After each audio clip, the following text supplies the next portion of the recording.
I didn't hate it. I could have hated it, but I didn't. So we're going to get into it right now.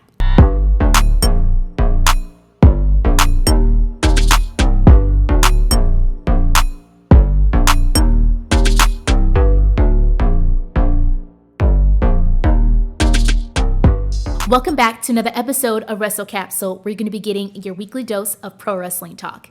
And I'm your host, B. So welcome back to the show. Today, we're going to be talking about AEW Dynamite. Let's see how fast I can get through all this. You know how I get a little long-winded, but we're going to try to dial it back. Let's see how good I can do that. All right, so let's just start off with Jon Moxley's promo. That promo was lit, okay?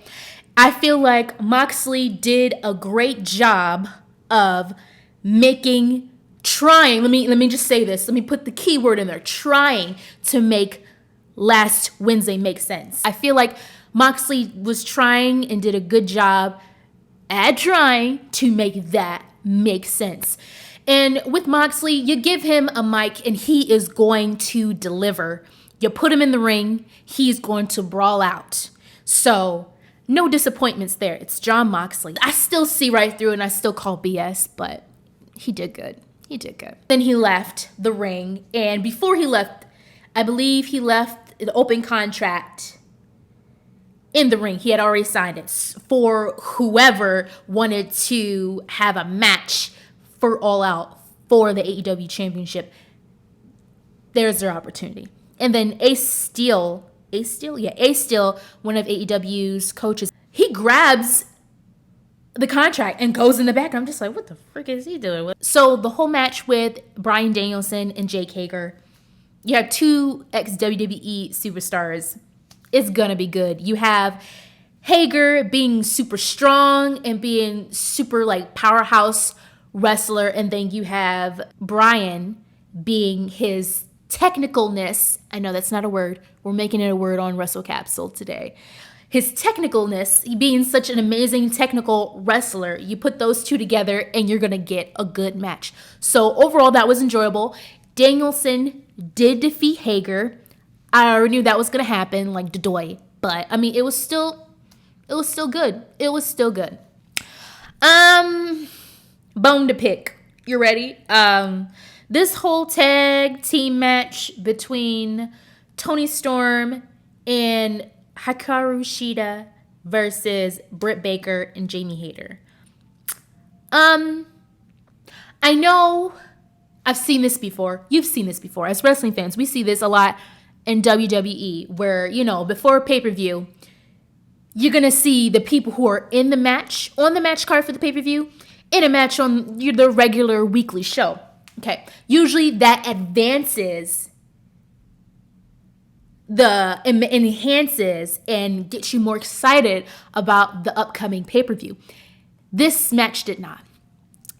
Now, if there would have been some sort of DQ, or if there would have been some sort of like breakout fight to stop it, you know what I'm saying? Essentially like a DQ or something like that. Oh, that would have definitely gotten me excited about this interim AEW Women's Championship match at All Out. This match did not. Freaking Toni Storm and Shida defeated Baker and Hayter. And I'm just like, clean. Just straight clean. And I'm just, what the freak was the point? Are you just doing that Tony Khan to just put it in people's faces? This is who's gonna be in the match. If he would have did it in a different way, it would have been dope. But he didn't. And because he didn't, I was just like, this match is pointless. It's weird. Like, we're all gunning for this championship, this interim Women's Championship, right? We're all in cahoots and cool with each other. Yes, I know it's faces versus heels. I get that, but we're competitive here. You know what I'm saying? We want this title. Each and every one of us is gunning for this title on Sunday at All Out. So what's going on here? Like, even if the baby faces stuck with the baby faces and the heels stuck with the heels and something happened or Rebel came and did something, like, give us some sort of like excitement, make it more suspenseful, make us second guess, well, maybe Toni Storm isn't going to become the interim AEW Women's Champion. You know what I'm saying? Like, do better, Tony Khan. Now we get to the CM Punk promo. I feel like even with this promo, and I know Punk was trying, the angle that he went, I feel like he could have went with the angle that he went with last night and not had that stupid squash match last Wednesday. Like, I feel like without that match, even if he would have, like, lost, like, in a different way, to still keep some sort of dignity, like, I feel like we still could have had that angle that he went with, you know, I'm getting old and I'm sorry I let you down and I let Chicago down, I let the fans down and I let my sister down and all this stuff like that. And I'm just like, okay, I get it. He's like, Punk is questioning his future in the business. We get it, yada, yada, yada. As he's, you know, moping and looking all sad and whatnot, Ace still comes out. And when he came out, Ace was talking about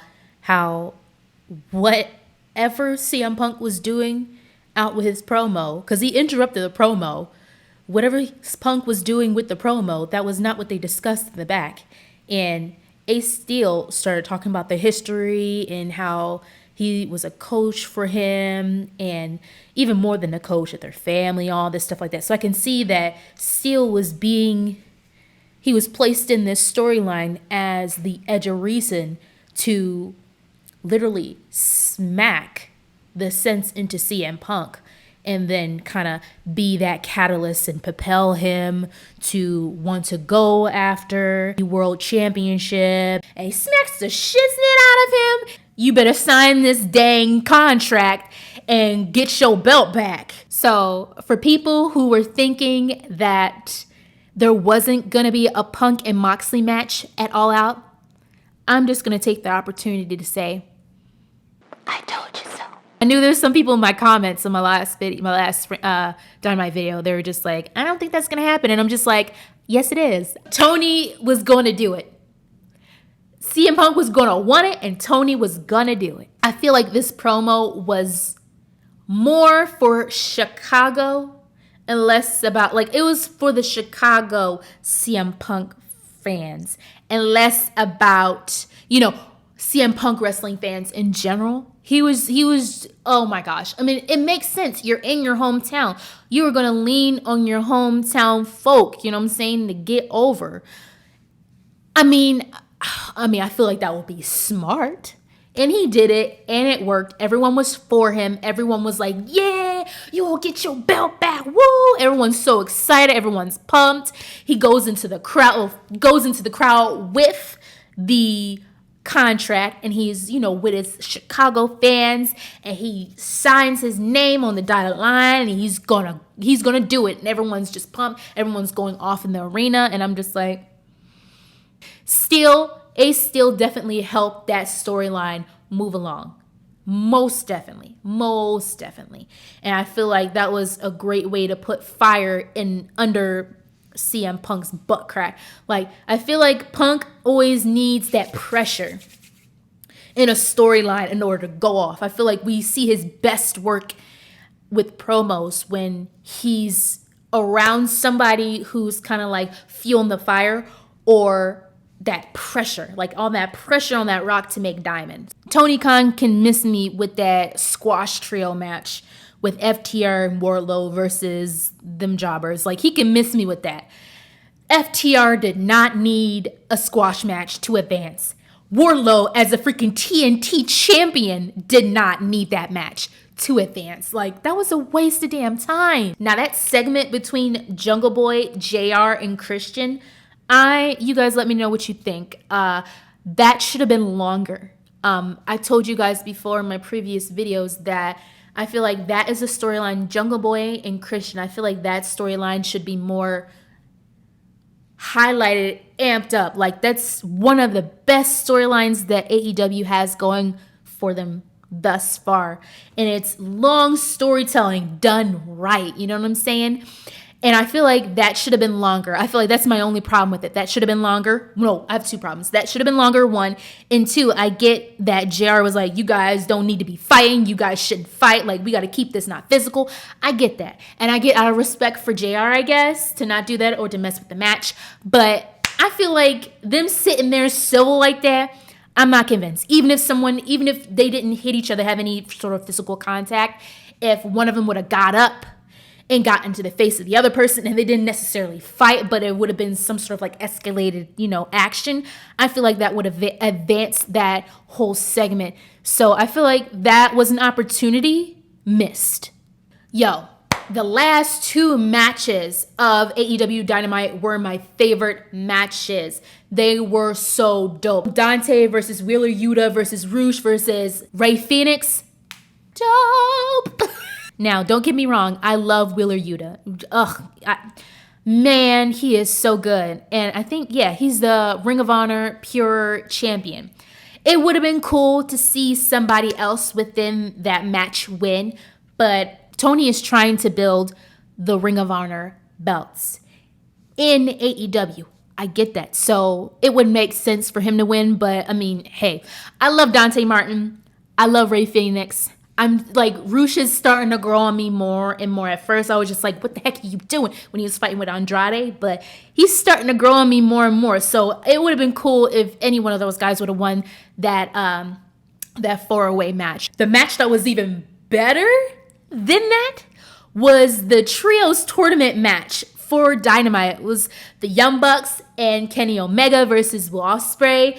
And what are they called? The Aussie Open. That was so good. I wish every match could be like that for all of the wrestlers across the board of AEW. Like, that was so good. And honestly, I feel like that match was Will versus Kenny, even though you see the Young Bucks and Aussie Open come in and handle their business. But oh my gosh. And I know that Will and Kenny have some history. Oh my goodness. And it was just so good to see Kenny back in the ring. Yo, I know Will Ospreay is not a new wrestler. He's been wrestling for years, but he's new to me.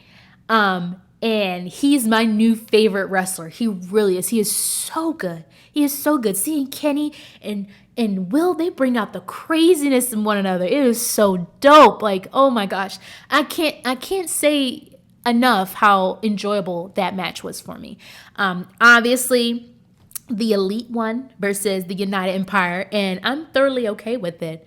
I would definitely love to see more of Will. Seeing him wrestle makes me wish I would have watched more New Japan wrestling, because he's just insaneables. That showdown between him and Omega is just phenomenal. So guys, let me know what you thought of AEW Dynamite last night. Thank you so much for watching, and I am signing off. Bye.